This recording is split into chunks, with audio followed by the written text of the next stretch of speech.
It's that time again. The annual conference of the American Society of Ag Consultants, otherwise known as ASAC, is going to be held in Fort Myers, Florida, this November 4th and 5th. Kurt Covington is one of 9 professionals who will address the conference. The other speakers who will cover a wide range of topics represent Florida Farm Bureau, Florida Citrus Commission, University of Tennessee Institute of Agriculture, National Ag Law Center, Risk Mitigators and Advisors, Tyler Associates, as well as the lead economist for dairy at CoBank, and myself, Chrissy Wozniak from North American Ag. The day and a half of presentations will be followed by ag tours on Tuesday afternoon at Echo Farms, one of my favorite places here in Fort Myers. Attendees will experience farming at its most creative, with unique demonstrations, plants, and techniques being used to help farmers and urban gardeners in developing countries. A second tour at Echo will showcase simple technologies that can improve food, water, and shelter for millions of people. A third tour of a hydroponic grower is also being planned. For more information and to register, visit www.agconsultants.org. That's www.agconsultants.org. See you there. Our sponsor today is Morning Ag Clips. Morning Ag Clips is America's #1 daily ag news service, designed to be a quick and easy read.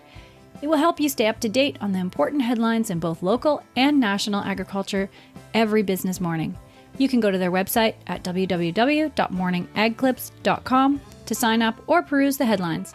Connect with them on Facebook, Twitter, and Instagram as well. Your Morning Ag Clips will help to keep you in the know.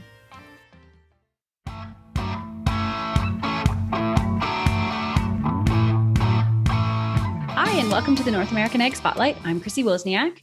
My guest today works hand in hand with farmers to develop the world's most advanced technology for dairy farms. He's from Visalia, California, and prior to his current role, he spent nearly 2 decades in various commercial roles for global animal health supplier, providing nutritional and management advice to dairy producers throughout the U.S. and various other countries.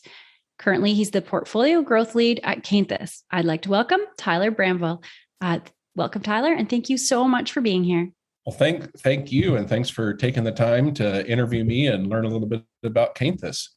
Awesome. So I met you this year at World Dairy Expo, and I got to talk to your team a little bit about all the fascinating things that you guys are doing. So first of all, can you tell me a bit about your background?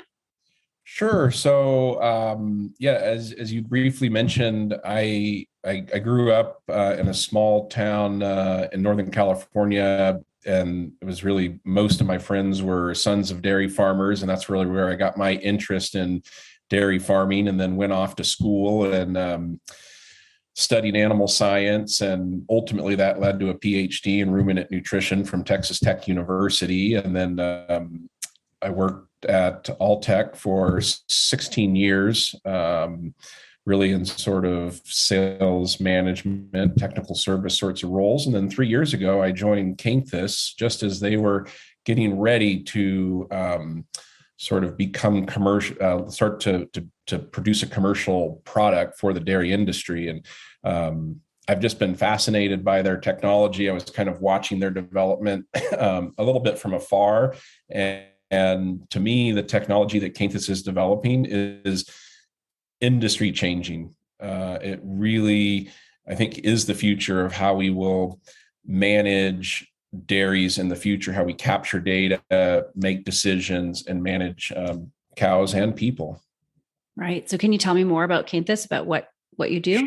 Sure. So at Cainthus, we're using cameras that we mount up in the kind of the apex of the barn. And then we use computer vision and artificial intelligence to turn those images that you and I would recognize into data. And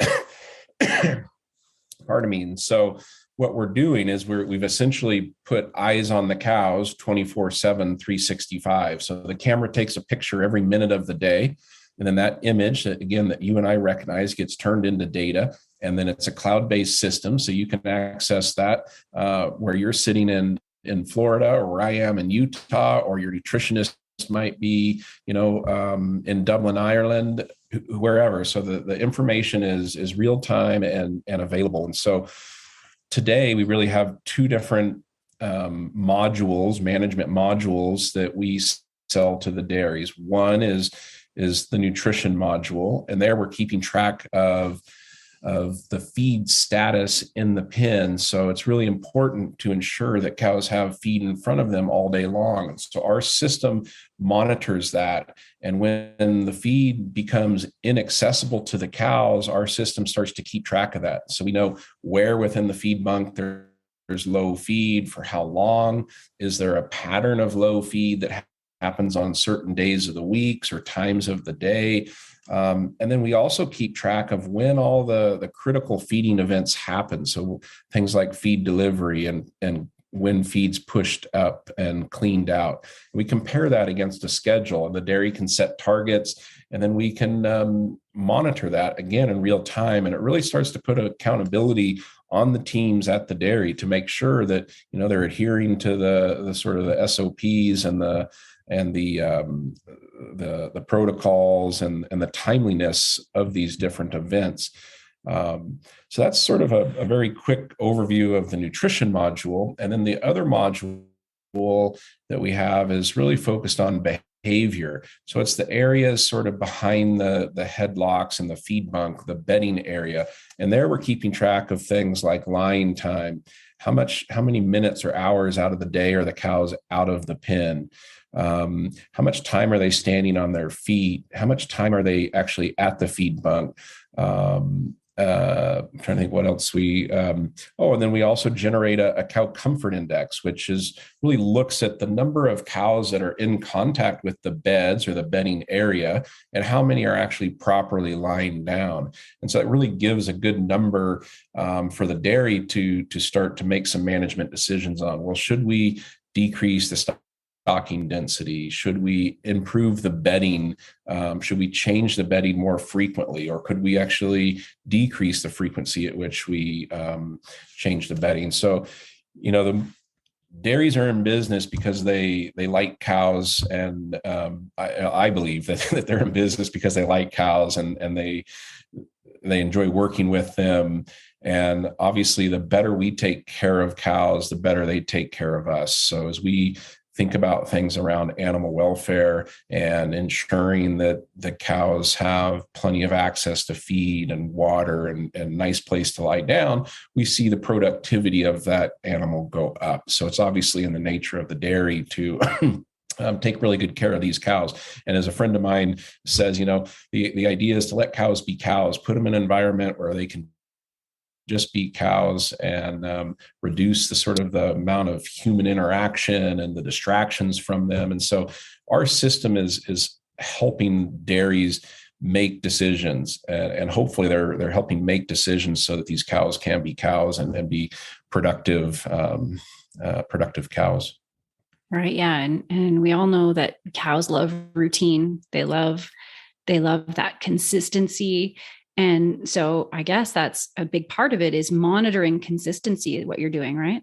Absolutely. And so, our system, we're able to see patterns and changes. And so that might be a red flag to a change in consistency. And so is there something that we can do to prevent that change from happening and allow that consistency to continue? So for sure. Right. So how do producers access the data? You said it's available all around. Is it on mobile device? Yep. It's on mobile devices, PCs. It's available anywhere. There's a really simple web-based app that you just log in. And like I said, you can look at it on your PC, your tablet. You can mount a phone in your pickup and keep track of things in real time. In fact, we're seeing more sort of multi-site dairies start to install our system now. Because the data is real time, they can mount their phone or a small tablet in their pickup and have it there. And you can actually see in real time, some of the major activities that are going on at the dairy. And, and we have one particular customer that has 3 dairies, and they're all about 100 miles apart. And so this is a huge time savings. At least he now knows and can get a bird's eye view of what's happening at each of the dairies at any given moment during the day. Wow. So yeah, it's really a time saver for sure for for lots of reasons. Wow. So are there particular barn styles that this works better in or that they're not suited for? Yeah, that's a great question. So really, we need to be in some sort of a freestall type barn today, whether that's sort of the traditional California style, or whether it's a cross ventilated barn or a tunnel ventilated barn. We're not working in the open dry lots at the moment. Okay. But hopefully in time we will. But yes, at the moment we're in sort of freestall barns. Cool. And what's the installation process? Yeah. So from the time that a producer signs the contract and says go, there's a number of things that have to happen. One is we would send a technician out. They would do a site survey. So they would get the layout of the dairy, where the electricity is, where the pins are, where the groups are. We would then build all of the hardware, ship it to the dairy, and then install the hardware. And then really the last sort of step is what we call data quality and calibration. So we turn the cameras on, make sure that the data is flowing and that it's meeting the accuracy criteria that we've set for detecting various things. So so that's kind of the process. It's a multi-week process, generally around 12 weeks or so from sort of start to finish. And then, it goes from there. We've been really lucky. It's a really robust system. And while it takes us a little bit of time to get it all set up and installed and ensure that it's accurate and working well, once we turn it on, we have very, very little problem, if any. And the way the system's built, we really haven't had an issue in terms of losing data and that sort of thing. So it's a really, really robust system. Works in a lot of different environments. We've had our cameras in sort of negative 35 degrees, and we've had them in the Middle East in the middle of summer with extreme heat and sand. So yeah, it's a pretty robust system. Wow, that's amazing. So what advice do you have for producers who get really overwhelmed by the amount of data coming in these days?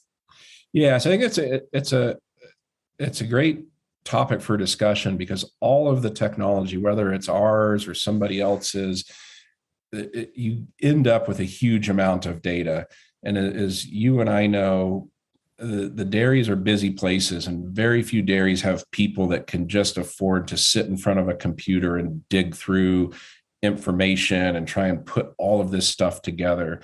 So with our particular system, we've tried to make it very, very visual and do a lot of the summary for the producer. So our average producer or average customer is spending about 5 to 6 minutes a day on our system. They come in, they check their dashboard, they check the feed status, they can see which pins, had issues yesterday, make the necessary phone calls, changes, and then they're done with it. It's not a system where you've got to spend hours and hours and hours going through it. And in fact, I'm excited to share that very soon, we're going to actually have what we call smart insights. So really starting to leverage the power of AI. The AI will go through and recognize the patterns, the problems, and then actually pull out sort of 3 or 5 bullet points in different areas of the dairy that need immediate attention. Wow. And again, this would have taken someone a lot of time to sort through all the data and then make sure that they catch the trends or the changes and then execute it. So we're very, very much focused on making it very simple and summarizing as much as we can for the producer, and actually now in the very near future, producing those smart insights so that they really just need to turn on their computer, and or we may even send them via a text message or an email so that they can not even have to turn their computer on, and they'll see the critical things to focus on for the day. Wow, yeah, that's awesome. So what are you seeing in the industry in general in terms of challenges that need to be addressed or that you think that should be addressed by producers? I think one of the challenges or frustrations I think that producers have, and if we just kind of keep the conversation related to technology, is all of these technologies are sort of standalone products. So our technology is one sort of standalone product, and then they may have a feed software program, and they may have a herd management program. And so I think getting a lot of this technology to start to talk to one another and integrate will be a huge help. And I'm happy to say that we're actively engaged with a number of different companies so that we can integrate our information into some of the other existing sort of technology, data management softwares that are on the dairy. And I'm a firm believer that when you start to do that, your information, it starts to have a synergistic effect. So when all of a sudden you can compare our data, our low feed time data, to the amount of feed that was delivered, and we know where within the pen that feed was actually eaten first and last, and is there parts of the pen where they're not eating or they're eating more, that starts to become very, very valuable information. And as we are quite familiar with, feed is the major cost of producing a unit of milk. And so if we can help the producer become more precise in where they put that feed, and ensuring that they don't overfeed and also don't underfeed those cows, it's a huge opportunity for the dairy. Right. Yeah. And a huge boost in efficiency. Yes, absolutely. Yeah. That's great. So where can people find you if they want more information? Yep. They can go to our website, Cainthus.com. They can send me a email directly at tbramble@Cainthus.com, or they're welcome to text or send me a phone call. My phone number is 559-999-9734.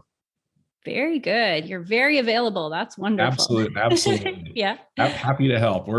It's an exciting time for us. Our business is really starting to expand, and it's fun to see it really go from a startup into really a commercial product that's being taken up by dairies really across the U.S. And as I mentioned, I think when we visited, we're venturing into the Middle East now, and couple of installations in Europe. So yeah, things are really getting going. That is so cool. So how was World Dairy Expo for you? What's your take on how the show was this year?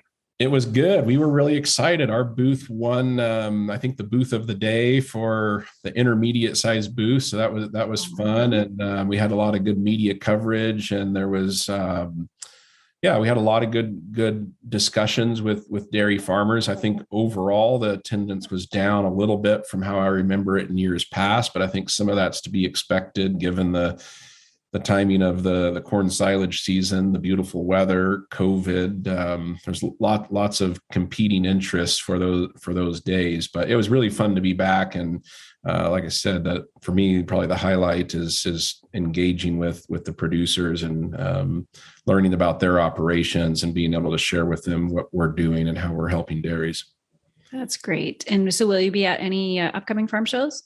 Yeah, so we will be in attendance at the Western Dairy Management Conference in Reno. That's, I think, at the very beginning, the first few days of November. And then we will be at the Milk Business Conference in Las Vegas. I think that's the first couple of days in December.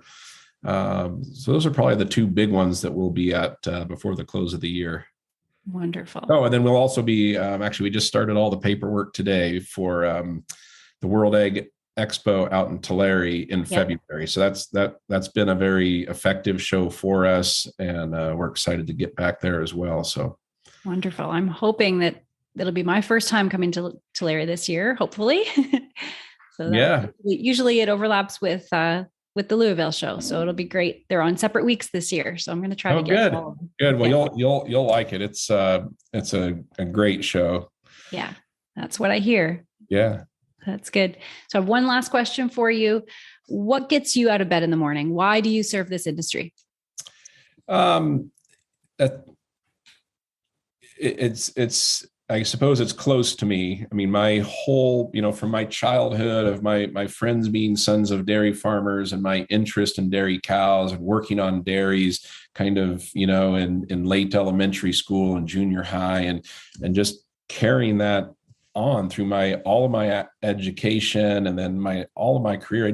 I enjoy working with dairy producers. I like working with cows. I am, I suppose, curious by nature and am always interested in, are there things that we can do or manipulate to enhance animal welfare, improve animal management, and enhance animal productivity. So yeah, I have spent a lifetime thinking about cows and the management of cows, and really enjoy the people, the producers, as well as the allied industry that supports this huge industry. So yeah, it's a great group of people.